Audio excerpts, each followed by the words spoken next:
Bonjour. Aujourd'hui, je vous propose la lecture linéaire en 10 minutes d'un autre poème extrait des Cahiers de Douai d'Arthur Rimbaud. Au cabaret vert a été composé en octobre 1870, au cours de l'une des fugues de Rimbaud, alors âgé de 16 ans. Comme un petit texte improvisé, inscrit dans un carnet de voyage, ce poème est un sonnet en alexandrin, très peu conventionnel, d'une part en ce qu'il se présente sous la forme d'un récit, narrant une expérience triviale, et d'autre part en ce qu'il malmène la structure des strophes et de l'alexandrin. Le rythme des vers est constamment brisé, la familiarité du sujet comme du lexique témoigne d'une prise de liberté effrontée vis-à-vis des codes traditionnels. Comment l'adolescent parvient-il à retranscrire son bonheur et l'ivresse de la liberté?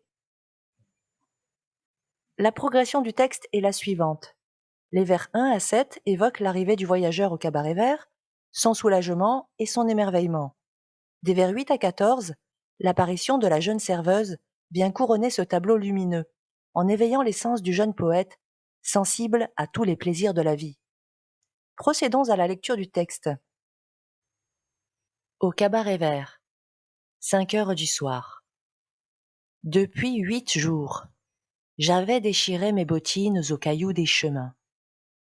J'entrais à Charleroi, au cabaret vert.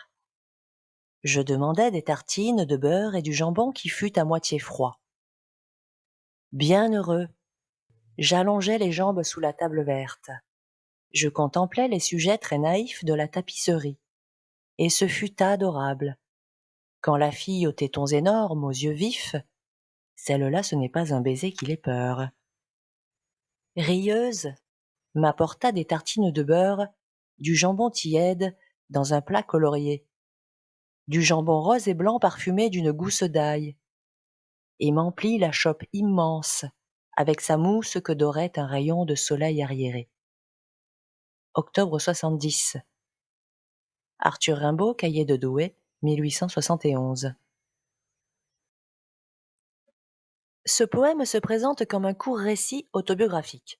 Dès le titre et la première strophe, le lecteur est invité à suivre le poète dans ses errances et l'une de ses fugues. Le jeu lyrique est le sujet des verbes d'action au temps du passé.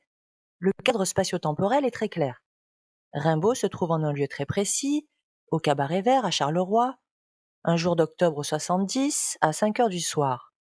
On comprend qu'il vient d'effectuer une longue marche, comme le souligne le complément circonstanciel de temps, depuis 8 jours, et l'enjambement des vers 1-2. L'adolescent est exténué. Ses bottines déchirées rappellent les souliers blessés de ma bohème.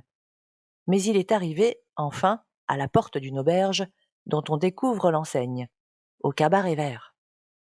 La désignation de la destination a été retardée au vers 3 et mise en relief en début de vers, avec un tiret. Elle apparaît telle une oasis. L'imparfait de narration, au vers 2, j'entrais, permettait aussi de marquer un arrêt sur cette arrivée tant attendue, et rendue presque solennelle.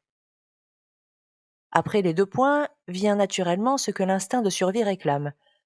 Un repas simple, demande prosaïque que le poète narrateur prend le temps de formuler avec l'enjambement. Les mets commandés sont banals, mais les expansions qui enrichissent les tartines et le jambon en soulignent l'importance et la délicatesse avec laquelle il faut lui préparer. Le rejet du complément du nom, de beurre, est particulièrement provocateur et souligne encore la misère dans laquelle se trouve l'adolescent qui semble ironiser sur sa situation. La deuxième strophe s'ouvre avec la position bienheureux, qui évoque avec force le réconfort que le jeune voyageur éprouve. Le sentiment de soulagement se traduit à nouveau par une préoccupation physique, celle de la détente du corps, dans une douceur soulignée, elle, par les allitérations en je et en le et l'assonance en nasale. Le relâchement est également perceptible à travers l'écriture et le rythme irrégulier des vers de cette strophe. De même, les 2 enjambements brisent totalement l'harmonie rythmique, suggérant sans doute que l'instinct de vie et l'expérience vécue priment sur la rigueur poétique. Le poète, parvenu dans un refuge, vert comme cette mère nature qui le protégeait au cours de ses nuits à la belle étoile, dans ma bohème, laisse parler son âme d'enfant, comme en témoigne le superlatif très naïf. L'adolescent est fasciné par un décor dont l'ambiance se veut chaleureuse et maternelle. C'est un lieu où règne une simplicité populaire, mais aussi l'abondance.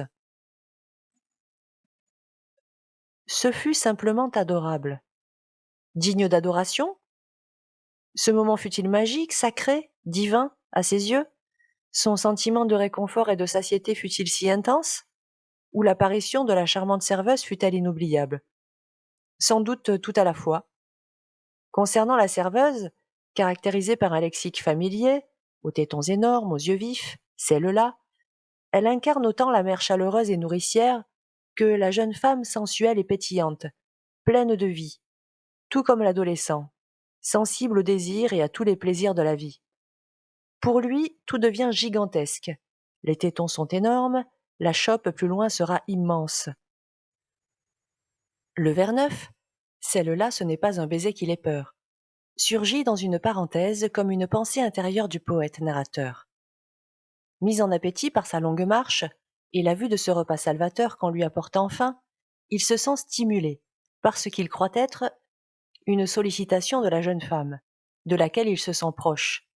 Jeune, gaie, sensuelle, provocatrice selon lui, elle représente l'idéal du premier amour, fusionnel, avec qui partager le premier baiser, à moins qu'il ne s'agisse d'un amour maternel regretté.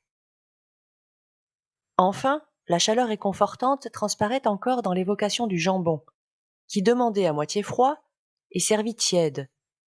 La diérèse permet d'insister sur la saveur de ce jambon et la source de chaleur que représente ce plat servi par la jeune fille. Quant à l'emploi fantasque de l'adjectif colorié, il souligne encore une fois l'émerveillement enfantin de Rimbaud, mais aussi sa vision tout en couleurs vives du monde. Les images du jambon assorties d'une gousse d'ail et la peau rose, blanche et parfumée de la jeune fille se superposent pour créer un contraste amusant. D'ailleurs, le complément d'ail, rejeté, renforce cet effet. En réalité, c'est l'explosion de tous les sens que Rimbaud parvient à exprimer. L'attirance physique pour cette serveuse ne vient qu'ajouter au plaisir gustatif, olfactif, visuel procuré par ce plat, et même presque tactile avec la mousse de la bière. La triple évocation de la lumière dans les mots dorés, rayon, soleil, traduit ce sentiment d'illumination en cette fin de journée chez le jeune voyageur. Mais c'est aussi l'heure du soir qui illumine l'ensemble du tableau poétique ainsi construit. Le dernier mot du poème, l'adjectif arriéré, évoque le crépuscule, le terme du voyage commencé depuis 8 jours, d'après le vers 1. Mais peut-être doit-on y lire aussi un trait ironique, au sens figuré de désuet, démodé, comme une pique lancée à la poésie traditionnelle. En conclusion, cette anecdote prosaïque, par l'esthétisation poétique, sous la plume du jeune homme, lui donne l'occasion de brosser le tableau d'un moment de grâce, associant le soleil et la chair. Source de bonheur et d'ivresse, l'errance de l'adolescent malheureux se transmue en ivresse créatrice, où s'exprime l'éveil au plaisir de la vie, dans une transgression désinvolte des règles traditionnelles de la poésie. Dans la continuité des provocations thématiques, lexicales et parfois formelles exprimées par Charles Baudelaire, l'adolescent Arthur Rimbaud renouvelle aussi le langage et l'expérience poétique, de manière audacieuse et effrontée. Nous en avons terminé pour aujourd'hui. Je vous dis à très bientôt.